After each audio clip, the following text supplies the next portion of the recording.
무슨 일인지는 모르지만 이 고향을 떠났던 야곱이 다시금 고향으로 돌아가려고 합니다. 야곱이 왜 고향을 떠났습니까? 하나는 형 에서가 사냥하고 돌아와 배고플 때 그 팥죽으로 그 형의 장자권을 자기에게 팔게 했습니다. 그리고 두 번째는 죽기 직전에 아버지의 축복을 형 에서가 받아야 되는데 자기가 형인 것처럼 속여서 그 장자의 축복권을 자기가 받게 됩니다. 이렇게 아버지의 축복을 빼앗긴 형 에서가 그것에 흥분하여서 동생이었던 야곱을 죽이려고 합니다. 그러자 어머니 리브가가 자신의 고향이었던 밧단 아람으로 이 야곱을 피신시켰습니다. 그로 인해서 야곱 외삼촌의 집에서 그 20년이 넘는 시간 동안 그곳에서 살게 되었습니다. 그런데 야곱은 이제 밧단 아람에서 더 이상 살 수가 없게 되어서 더 이상 머물 수가 없게 되자 모든 가족과 모든 모은 재산들을 가지고 고향으로 돌아가고자 합니다. 그런데 이 고향으로 돌아가려고 하니까 막상 한 가지 생각이 떠오르는 겁니다. 아직 해결하지 못한 그 한 가지가 있습니다. 그것은 바로 형 에서와의 관계입니다. 자신이 이 고향을 떠나기 전에 20년 전의 일이었지만 그것이 계속 머릿속에 남아 있었고 늘 그것이 생각이 났다라는 겁니다. 형 에서에게 한 행동들, 그 일들로 인해서 자신을 죽일지도 모른다는 그 두려움에 사로잡혀 그는 살았습니다. 야곱은 그 두려움을 가지고 이제 그래도 고향으로 돌아가겠다라고 마침내 야복 나루에 도착을 하였습니다. 이 야복 나루를 건너면 이제 형이 사는 그 땅이었습니다. 여기서부터 야곱의 깊은 고민이 시작됐다라는 겁니다. 형과의 관계 때문이었습니다. 이 문제를 해결해 보자 본인도 나름대로 준비하고 행동도 해보았습니다. 자신의 재산을 두 대로 나누어 보기도 하고 재산을 몇 차례 걸쳐 형에게 보내기도 했습니다. 왜냐, 이것을 보내면 형의 마음이 조금은 좋아지지 않을까, 풀리지 않을까라는 생각으로 자신이 모았던 재산의 일부를 형에게 보냈습니다. 형에게 진상하는 선물인 것처럼 하여서 에서의 마음을 돌려보려고 애썼습니다. 그러나 여전히 형 에서의 마음은 돌아서지 않습니다. 그래서 야곱은 밤에 일어나서 이 두 아내와 두 종, 또 자신의 아들과 모든 재산들을, 그 갖고 있던 소유들을 먼저 야복 나루를 통해서 그 고향 땅으로 건너가게 했습니다. 이제는 이 야곱 혼자만이 남게 됩니다. 지금까지 나를 지켜주고 나를 위로해주고 나의 전부인 것 같았던, 나에게 힘이 주었던 아내, 나를 도와줬던 종, 아들, 나의 모든 소유물들을 이제는 다 떠나보냈습니다. 내 주변에는 아무것도 지금 남아있는 게 없게 되었습니다. 자신을 도와줄 사람도 없고 나를 지켜줄 사람도 없고 나에게 힘이 되었던 그 물질, 그 재산도 남아있지 않습니다. 내가 그토록 쉬지 않고 열심히 일해서 그 모아둔 재산도 다 떠나갔습니다. 이제 오로지 자신 홀로만 남았다라는 겁니다. 그렇지 않아도 형 에서 때문에 두려워하고 있는데 자신을 의지할 사람도 없고 지금은 한밤중입니다. 어찌 보면 하나님은 종종 우리의 사람들을 변화시키기 위해서 이렇게 한밤중 고난과 같은 홀로 남겨둘 때가 있습니다. 그러나 그것은 우리에게 죄가 아니라, 우리의 죄 때문이 아니라, 우리의 벌을 내리시기 위함이 아니라 그때가 바로 하나님을 만날 수 있는 시간들로 하나님은 만들어 주셨습니다. 야곱도 바로 그때 어떤 한 사람과 이 야복 나루에서 씨름을 하게 됩니다. 24절의 말씀을 보시니까 야곱은 홀로 남았더니 어떤 사람이 날이 새도록 야곱과 씨름하다가 라고 말씀합니다. 참 이상하지 않습니까? 왜 홀로 남았는데, 왜 그를 도와주고 함께하면 되는데 그는 왜 어떤 사람이 와서 야곱과 씨름을 하고 있습니까? 밤에 일어나서 두 아내와 두 여종 아들 모든 재산을 다 건네보냈으니 지금은 한밤중의 일입니다. 아무도 없이 홀로 남은 야곱과 씨름한 사람은 누구입니까? 씨름을 했다면 틀림없이 누군가 야곱에게 찾아왔다라는 겁니다. 씨름은 혼자 할 수 있는 것이 아닙니다. 어떤 대상이 있어야 합니다. 그러나 이 한밤중에 야곱을 찾아온 사람은 사실 없었습니다. 그 사람이 누구인지에 대해서는 말씀하고 있지도 않습니다. 그러나 그분은 야곱을 찾아오신 하나님 혹은 하나님의 천사였습니다. 호세아 12장 3절과 4절의 말씀을 보면은 야곱은 모태에서 그의 형의 발 뒤꿈치를 잡았고 또 힘으로는 하나님과 겨루되 천사와 겨루어 이기고 울며 그에게 간구하였으며 하나님은 베델에서 그를 만나셨고 거기에서 우리에게 말씀하셨나니라고 말씀합니다. 야곱과 씨름한 사람은 천사의 몸으로 오신 하나님이셨습니다.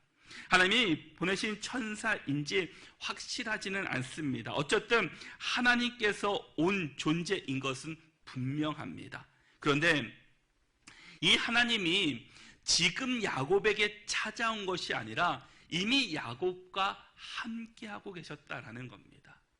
태어날 때도 함께하셨고 밧다나무로 갈 때도 함께하셨고 그것에 20년간에 살 때도 함께하여 주셨고 지금 다시 고향으로 돌아가는 지금도 하나님은 그와 함께 주셨습니다. 결국 야곱은 야복나루에서 하나님과 겨루어 이깁니다. 그리고 울면서 간구합니다. 그런데 왜 하나님은 야곱과 씨름을 하셨냐라는 겁니다. 지금까지 야곱이 살아온 인생의 목표는 오직 물질이었습니다. 오직 가족이 전부였습니다. 입에는 하나님이 있을지는 모르지만 마음에는 하나님이 없었다라는 겁니다. 하나님은 그와 함께 하셨지만 그는 하나님과 함께 하지 않았습니다. 기도하지만 기도의 응답을 믿지는 않았다라는 겁니다. 기도가 먼저 있고 그 후에 때를 나누는 것이 아니라 때를 나누고 나서 독백한 후에야 비로소 하나님께 기도하였습니다. 창세기 오늘 8절에 32장 8절의 말씀을 새 번역으로 보시면 에서가 와서 한 때를 치면 나머지 한 때라도 피하게 해야겠다는 속셈이었다라고 말씀합니다. 무슨 말인가 하면은 자신이 지금까지 쉬지 않고 일해서 많은 재산을 모았습니다. 근데 에서가 와서 가지고 간다면 나머지 한 패라도 내가 다른 곳에 피하게 해서 남기겠다라는 겁니다. 그는 하나님보다 세상을 더 사랑했습니다. 하나님보다 자신의 재물, 그 다른 것을 더 사랑했다라는 겁니다. 그는 정말 하나님의 함께 하심을 알고 있습니까? 그는 정말 자기와 함께 하시겠다라는 하나님의 약속을 믿고 있습니까? 이런 야곱에게 하나님이 함께 하심은 강력하게 전할 수 있는 방법이 바로 하나님과의 씨름이었다라는 겁니다. 야곱이 고향을 떠나와 베델에서 돌베개 베고 잘 때도 그의 꿈에 나타나신 하나님이셨습니다. 창세기 28장 15절의 말씀을 보시면 내가 너와 함께 있어 내가 어디로 가든지 너를 지키며 너를 이끌어 이 땅으로 돌아오게 할지라 내가 내게 허락한 것을 다 이루기까지 너를 떠나지 아니하리라 하신지라 라고 말씀합니다. 하나님께서 이미 내가 너와 함께 하겠고 내가 어디로 가든지 너를 지키고 너를 이끌어 이 땅으로 돌아오게 하시겠다라고 고향으로 돌아오게 하시겠다라고 이미 말씀해 주셨습니다. 그러나 야곱은 지금 그 하나님의 약속을 붙잡지 못하고 눈에 보이는 형의 그 군대와 그 모습을 보면서 두려워 떨고 있다라는 겁니다. 하나님께서는 분명히 그 약속의 말씀을 허락해 주셨습니다. 하나님의 20년 전 이 땅을 떠날 때 고백했던 야곱과 함께 하셨던 것처럼 지금도 함께 하시는 하나님이십니다. 아니 그때부터 지금까지 한 번도 떠나지 않고 함께 하시는 하나님이십니다.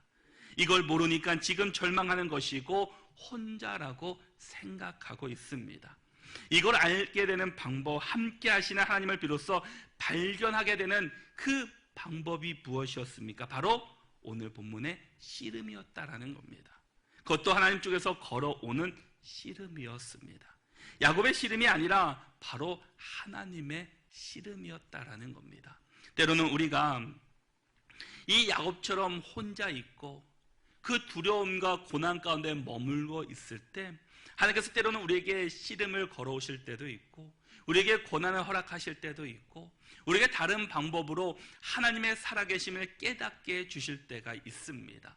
그러기에 우리는 나에게 있는 고난이, 나에게 있는 어려움이 때로는 내 마음속으로 내 힘으로 감당할 수 없다 할지라도 그것은 하나님께서 우리에게 주시는 그 벌이 아니라 바로 다시 생각해 보면 바로 그것이 축복의 기회였습니다. 바로 야곱이 하나님께서 그곳에서 하나님을 만나지 않았다면 야곱은 그곳에서 평생 살았을지도 모르고 그곳을 회피했을 수도 있습니다.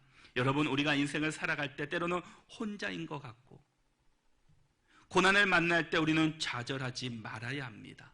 그때가 바로 하나님을 만나는 때이기 때문입니다. 우리 하나님은 결코 우리를 혼자 버려두시지 않으시는 하나님이십니다. 내가 하나님이 없다고 말할 수는 있을지 모르지만 하나님은 우리를 너를 버렸다 떠났다라고 말하지 않는다라는 겁니다. 씨름의 장면을 한번 생각해 보십시오. 씨름을 하려면 어떻게 해야 됩니까? 서로 붙잡아야 합니다. 야곱이 하나님을 붙잡게 하는 방법이 무엇이었습니까? 하나님이 오셔서 야곱과 씨름했다라는 겁니다. 이를 통해서 야곱으로 하나님의 살아계심에 눈을 뜨게 해주셨습니다. 봐, 내가 너와 함께하고 있지 않느냐.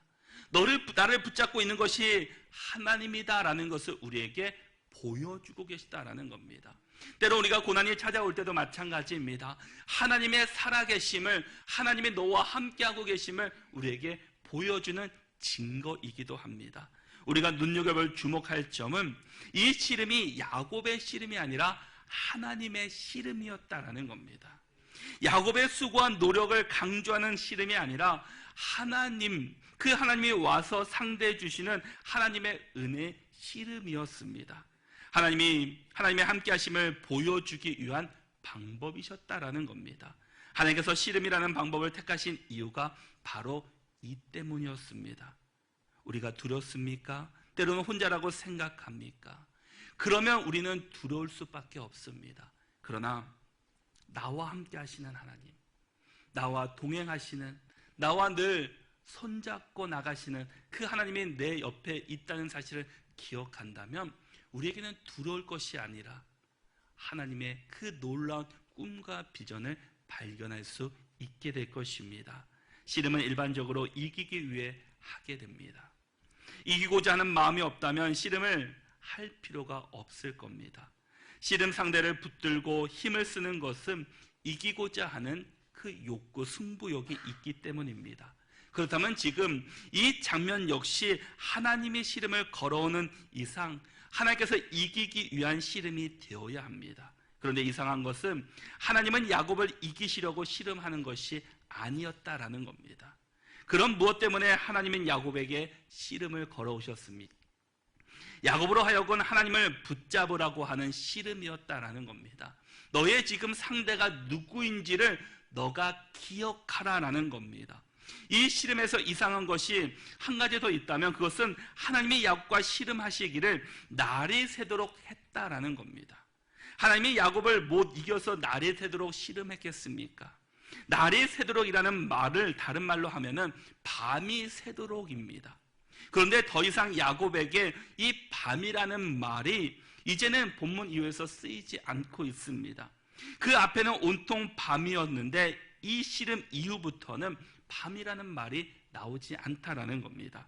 13절의 말씀을 보면은 야곱이 거기서 떠나서 야곱이 거기서 밤을 지새고라고 말씀합니다. 그리고 21절에서는 그는 무리 가운데서 밤을 지내다라고 말씀합니다. 그리고 22절에서는 밤에 일어나 두 아내와 두 여종과 11 아들을 인도하여 야복 나루를 건널세라고 말씀합니다. 하나님을 만나기 전에는 모든 것이 밤에 이루어졌습니다. 밤에 활동했습니다. 그런데 오늘 본문에서 야곱에게 밤이라는 말 대신 이제 날이라는 말을 쓰고 있습니다. 곧 낮이라는 말을 쓰게 되는 때가 바로 언제였습니까? 24절을 보니까 날이 새도록 야곱과 씨름하다가 라고 말씀합니다. 그때가 바로 야곱이 그 하나님과 씨름할 때부터 그의 삶이 바뀌기 시작했다라는 겁니다. 그때부터 야곱의 밤에 그 빛이 들어오기 시작했습니다. 그 전에는 두려움이었고 어둠이었고 절망이었지만 하나님을 만난 다음부터 그 어둠이 사라지고 그곳에 빛이 비치고 하나님의 그 놀라운 은혜가 그곳에서 일어나기 시작했습니다. 하나님의 씨름을 통해 야곱이 하나님을 붙들었기 때문입니다. 하나님을 붙잡자 그의 밤이 사라지고 낮이 나타나게 되었습니다. 동시에 하나님께서는 그를 붙잡아 주셨습니다. 하나님이 함께 하심을 아는 순간부터 밤은 물러가고 어둠은 사라지고 그곳에 빛이 비춰지게 되었다라는 겁니다. 예수님께서 이 땅에 오신 이유가 무엇입니까? 이 땅의 어두운 곳에 빛을 비치시기 위함이었습니다. 죄인들의 그 빛을 비치시고 그들을 구원하시고자 이 땅에 예수님께서 오셨습니다. 바로 예수님께서 그 어둠을 다 물리치시고 그곳에 하나님의 은혜를 부어주셨다라는 겁니다. 바로 하나님께서는 이 절망의 순간, 이 고통의 밤이라 할지라도 하나님을 만나는 순간 우리 가운데 어둠이 사라지고 이 빛이 비치며 하나님의 은혜로 우리가 새롭게 살아가게 될 줄 믿습니다. 그래서 야곱은 30절 말씀에서 그러므로 야곱이 그곳 이름을 브니엘이라 하였으니 그가 이르기를 내가 하나님과 대면하여 보았으나 내 생명이 보존되었다 함이더라 라고 말씀합니다. 이스라엘이된 야곱은 그곳 이름을 브니엘이라고 이름을 지었습니다. 그리고 브니엘은 하나님의 얼굴이라는 뜻을 가지고 있습니다. 야곱의 바로 신앙 고백이 담겨져 있다라는 겁니다. 그전에는 그곳이 어둠이었고 고통이었고 아픔이었지만 이제는 하나님의 얼굴을 대면함부터 그것이 바로 브니엘, 하나님께서 나를 살려주셨다, 내 생명을 보존해 주셨다라는 그런 말로 바뀌게 되었습니다. 야곱의 가족들에게는 이 야복나루가 이 절망의 장소였을지는 모르지만 야곱에게 그곳은 하나님을 만난 장소였고 그의 삶의 가치가 바뀌는 장소였습니다. 우리가 때로는 이렇게 이 고난의 순간, 아픔의 절망의 순간이 있다 할지라도 바로 그것이 하나님을 만나는 곳이고 또 그것을 통해서 하나님께서 우리를 변화시킬 것이고 하나님의 놀라운 역사를 만드시는 고심이 될 것을 우리는 기억할 수 있기를 바랍니다. 여러분, 우리가 이 세상을 살아가는 동안 우리에게도 절망과 같은 시간들, 환경들, 장소가 있을 겁니다. 그러나 그곳이 바로 하나님이 계신 곳, 하나님을 만나는 곳임을 기억하며 우리는 믿음의 길을 걸어가는 저와 여러분들이 될 수 있기를 바랍니다. 근데 야곱은 하나님과 씨름하면서 하나님께서는 그 야곱의 허벅지 관절을 치심으로 이 관절이 어긋나서 걷는 것이 정상적이지가 않게 되었습니다. 그래서 그가 절개되었다라고 말합니다. 31절의 말씀을 보면 그가 브니엘을 지날 때 해가 돋았고 그의 허벅다리로 말미암아 절었다라고 말씀합니다. 이 지나다는 말은 야복강을 건넜다라는 뜻입니다. 이 말은 아바르의 완료형의 의미입니다. 이 말은 본문에서 모두 6번이 나옵니다. 16절과 21절, 22절, 23절에 2번, 그리고 31절에 기록되어 있습니다. 내 앞에 이 5번은 모두 미완료형으로 진행됩니다. 그런데 마지막 31절만이 이 지났다라는 말은 완료형으로 끝나게 됩니다. 그는 마침내 이제는 건널 수 없었던 그 강을 건넜다라는 겁니다. 자기를 붙들고 자기의 재산을 붙들고 사람을 붙들고 심지어 하나님을 붙드는 힘으로는 도저히 건너지 못했던 그 강을 마침내 하나님을 만남으로 그 강을 건너게 됩니다. 어떻게 건넜습니까? 어떤 힘이었습니까? 하나님이 나를 붙잡아 주시는 힘으로, 내 힘이 아니라, 내가 붙드는 힘이 아니라 하나님께서 나를 붙잡아 주시는 그 힘으로 건넜을 때 그 강을 건너는 것이 두려움이 아니라 기쁨으로 건널 수 있다는 겁니다.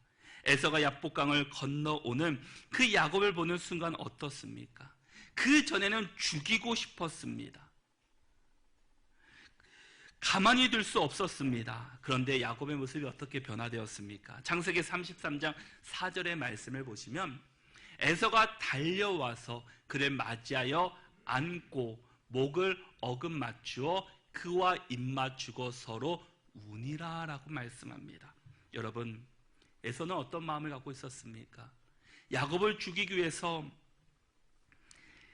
그냥 그를 기다리고 있었습니다. 그가 오면 죽이겠다라는 마음을 가지고 있었습니다. 그런데 그가 쩔뚝이는 그 다리를 가지고 그 야복 나루를 건넜을 때 그에게 7번 절을 하고 나가니까 에서가 칼을 들고 오는 것이 아니라 달려와 안고 그 입 맞추고 함께 울었다라는 겁니다. 에서가 어긋난 환도뼈 때문에 쩔뚝거리고 오는 동생의 그 야곱의 모습을 보았을 때 어떤 감정이었겠습니까? 불쌍한 동생을 보자 그의 가슴이 찢어들어 아팠을 겁니다. 그런 동생이 불쌍해 보였기에 달려가서 그를 맞이하여 함께 울고 함께 안았습니다. 이기지 못함을 보고 환도뼈를 내리치심은 바로 하나님의 은혜였다라는 겁니다. 다리가 아파서 이제 어긋나서 절 수밖에 없는, 정상적으로 걸 수 없는 그것이 야곱에게는 아픔이고 슬픔이 있을지는 모르지만 그것이 바로 하나님께서 그를 통해서 에서와 화해하고 하나가 되는 결정적인 하나님의 방법이셨다라는 겁니다.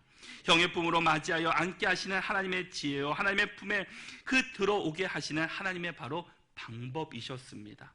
원래 야곱을 죽이려는 마음으로 오던 형 에서의 마음을 녹였다라는 겁니다.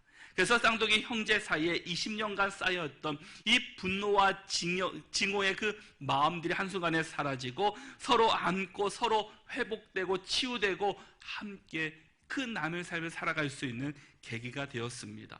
원래는 이 에서는 야곱을 죽이기 위해 400명이라는 사람들을 데리고 야곱을 쳐들어가려고 했습니다. 그런데 하나님께서는 그의 마음을 바꾸셔서 이런 은혜를 허락해 주셨다라는 겁니다. 여러분, 우리를 진정으로 만나고 우리가 하나님을 진정으로 만나고 하나님의 품에 안기자 그의 모든 문제는 해결되고 말았습니다. 그래서 이 야복강의 아침은 분이엘입니다. 내가 하나님을 보았다. 하나님의 은혜를 경험했다. 바로 그에게는 절망의 장소였고 두려움의 장소였고 아픔의 장소였을지는 모르지만 그것이 바로 하나님을 만남으로 인해서 그가 변화되고 하나님의 은혜를 경험하는 장소가 되었습니다. 여러분의 분이엘은 어디이십니까? 우리는 어려운 일을 당하면 하나님 어디 계십니까? 왜 하나님 나와 함께하지 않으십니까? 라고 우리는 때로는 하나님을 원망하고 이야기를 합니다. 그러나 하나님께서는 우리에게 말씀하신 대로 나는 이전에도 너와 함께 있었고 지금도 함께 있었고 앞으로도 너와 함께 하시겠다라고 말씀해 주고 있습니다. 너가 기쁠 때나 슬플 때나 아픔이 있을 때나 고난 가운데 있을 때나 어느 곳에 있든지 나는 너와 함께 하시는 하나님이시다라고 우리에게 말씀해 주고 있습니다. 홀로는 때로는 내가 혼자 있다고 해서 내가 아픔과 고난 가운데 있다 할지라도 내가 두려워하고 원망하는 것이 아니라 나와 함께 하시는 하나님을 만나시고 그것을 통해서 하나님의 은혜를 깨달을 수 있는 우리 모두가 될 수 있기를 바랍니다. 야복 나루는 저주의 땅이 아니라 이제는 축복의 땅이 되고 말았습니다. 이스라엘 백성들은 출애굽하면서 광야의 길을 걸을 때 이스라엘 백성들은 그 땅을 저주의 땅이라고 이야기했습니다. 그래서 원망하고 불평하고 다시금 애굽으로 돌아가겠다라고 이야기했던 장소입니다. 그러나 사실 그 광야야말로 하나님을 만나는 곳이었습니다. 하나님께서 만나 매출하기를 허락해 주셨고, 낮에는 구름기로 밤에는 불기둥으로 그를 지켜주셨고, 어느 곳에 가든지들 하나님이 함께 해주시는, 또 목이 말라 고통 가운데 쓰는 물을 내려주시고, 들짐승들이 그를 해하지 못하도록 하나님께서 지켜주시는 장소였습니다. 바로 우리의 분예를 어디입니까? 우리의 분예를 지날 때 진정한 하나님을 만날 수 있게 될 것이고, 하나님의 은혜를 경험할 수 있게 될 것입니다. 우리 모두가 어떠한 상황 속에서도 하나님 바라보시고, 바로 우리가 있는 그곳이 하나님을 만나는 곳이고, 하나님이 나와 함께하고 있다는 사실을 늘 기억하시면서 주님과 동행하시고 주님과 함께 믿음의 길을 걸어가는 우리 모두가 다 되시기를 바랍니다.